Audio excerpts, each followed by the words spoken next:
Hey everybody, welcome back to A Taste of Manga. I really got to talk about this recent obsession that I've sort of had. Maybe obsession is a strong word. I don't know, but I'm really, really, really, really loving this manga. Emphasis on all of those reallys.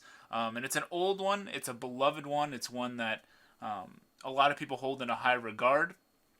But I think you hear less and less people like these days talking about it, and I think that kind of sucks. And that's Battle Angel Alita, or Gundam, as it was in Japan.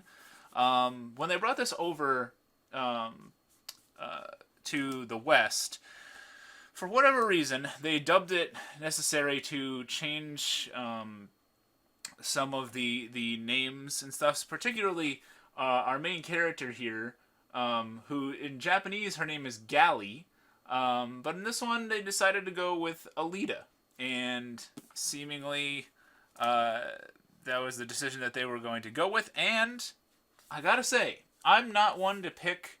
Let me get this out of the way here. I'm not really one to, think we really should be changing original source materials. But in this case, I think Alita is a much stronger, cooler name than Gunham or Gunmu or however you want to pronounce it. And I think Alita is also a nicer name than Gally. Gally is this, cute name and stuff like that, but I think Alita, to me, when I see this girl, I think Alita is a little more fitting. I don't know. But if you've never heard of this before, you might have heard of, more recently, a couple years ago, I believe, 2018, 2019 or so, James Cameron did a movie called Alita Battle Angel. This sort of heavy CG kind of movie with a shit ton of special effects and tons of money poured into it, as James Cameron can do. That is an adaptation of a lot of these first two. This is from the box set. This is the first two volumes into one book here. If you have seen that movie, you kind of know a good chunk of what's going to be in this book.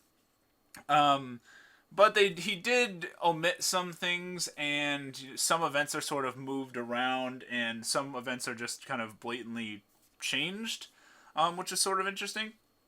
But I do think while that movie was pretty good, I think this manga is far more entertaining for sheer art alone. This is one of the most beautiful manga I've ever seen, and if you can get your hands on this box set here, get some cool color art and stuff like that. I just love his detail and characters' hair and stuff like that, and even some of the action sequences and stuff. But yeah, it's just really cool. You got crazy robot fights and stuff like that. I guess if you haven't seen that movie, you know nothing about this, you've never heard of it before. This also spawned an OVA in the early 90s as well. But essentially, it's about this futuristic cyberpunk world where there are people that live the people that live on Earth are this place called the scrapyard, and they're kind of poor, and things are kind of shitty down in the scrapyard, and there's a lot of fighting and stuff like that, a lot of crime.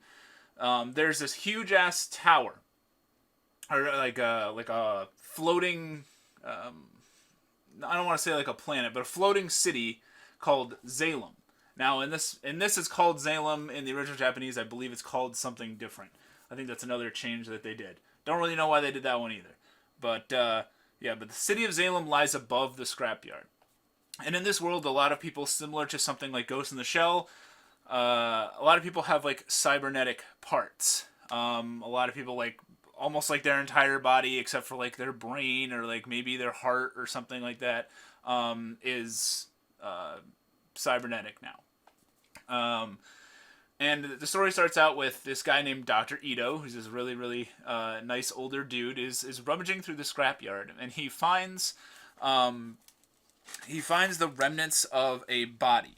At that stage, Gally here, or I'm sorry, Alita is basically just a head and I think a torso. But she's basically basically next to nothing. Let me see if I can find when he actually finds her here.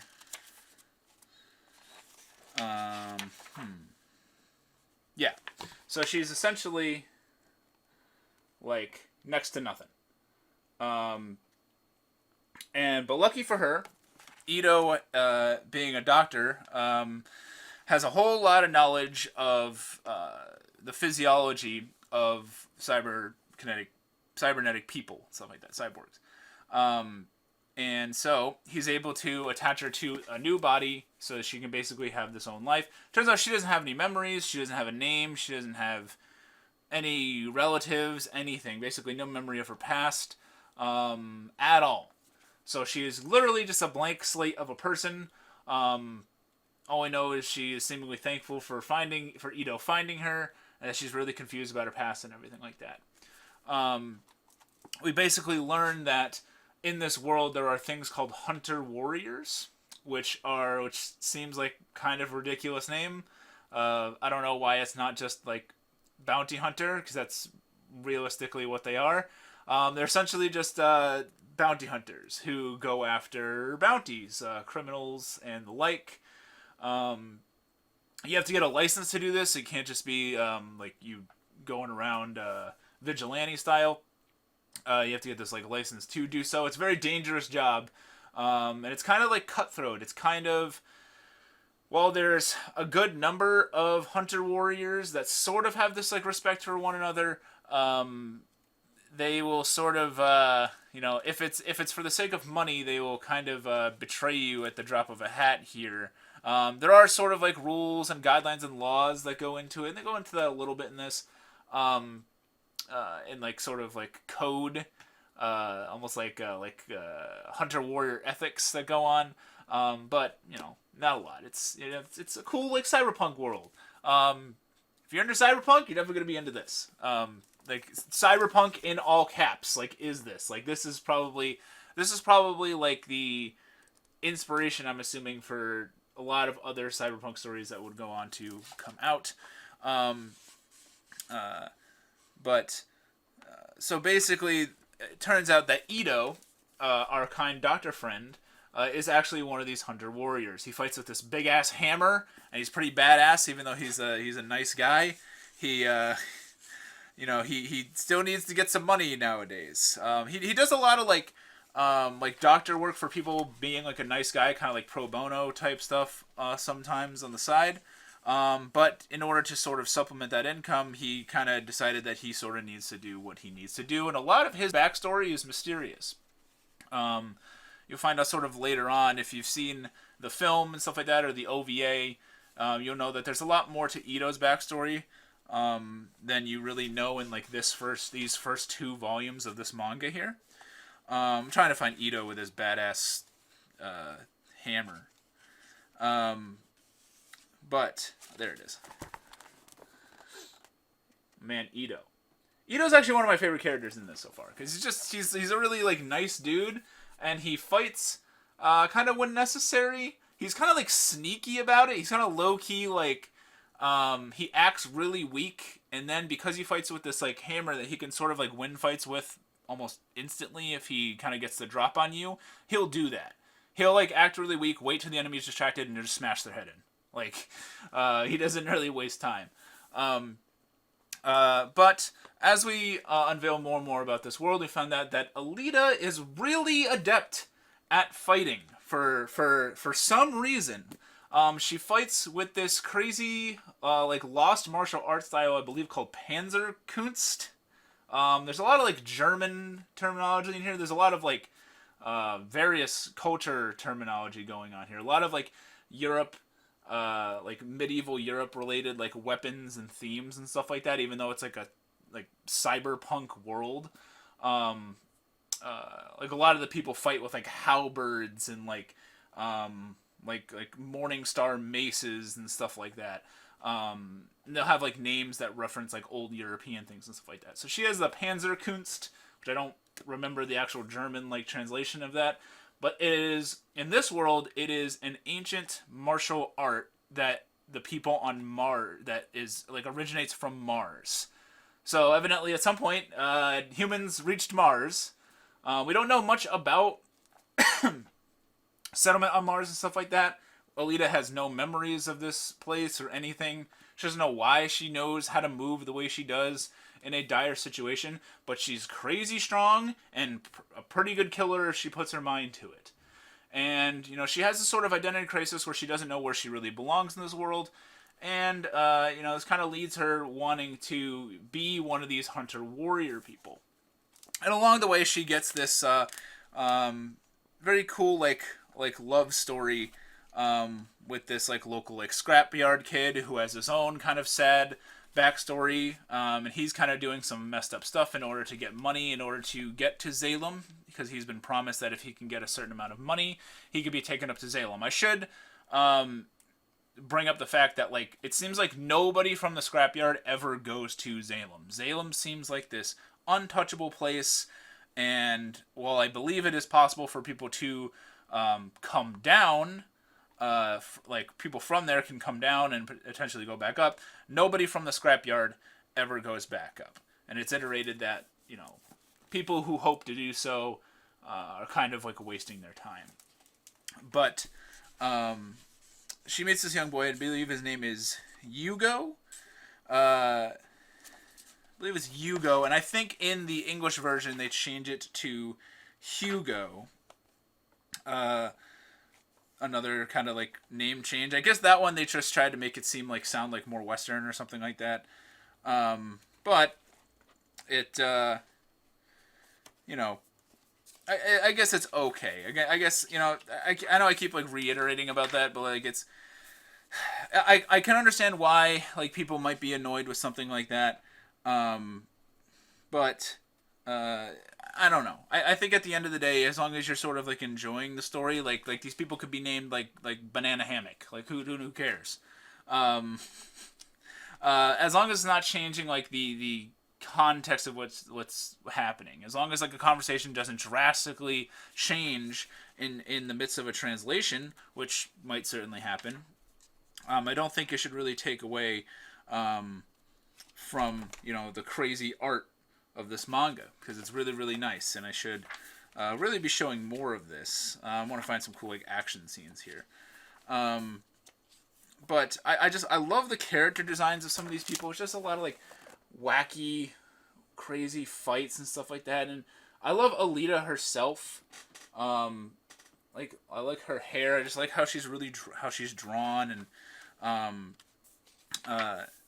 just a lot of the world. A lot of the world is very, very interesting. I don't want to spoil too much of it. So like we learn that like basically the slums that they live in, like I said, they can't really go up. There's a lot of fighting, a lot of crime that's going on. We have these bounty hunters, sort of keeping justice, but not really. There's still a lot of corruptness going on. There's just and then we have like Alita thrown into the mix, who is this sort of like empty shell sort of a person, doesn't really remember anything. But she's naturally sort of drawn to like finding justice and things, and has been sort of like nurtured by Doc Ito to sort of to be like that, and to kind of fight for being good, But yeah, here's a good shot of Salem. So that's what Salem looks like from underneath. And Hugo has this like crazy desire to get up there someday, and you find out sort of more about his backstory and stuff like that. As to why I really, really, really recommend this manga, why it's quickly becoming one of my favorites, is it's incredibly good at world building, and sort of like similar to Tower of God, where like it makes you like ask questions, answers some of them, and then introduces other ones in a good way while being very flashy with what it's showing. So you find out a lot about like the scrapyard world.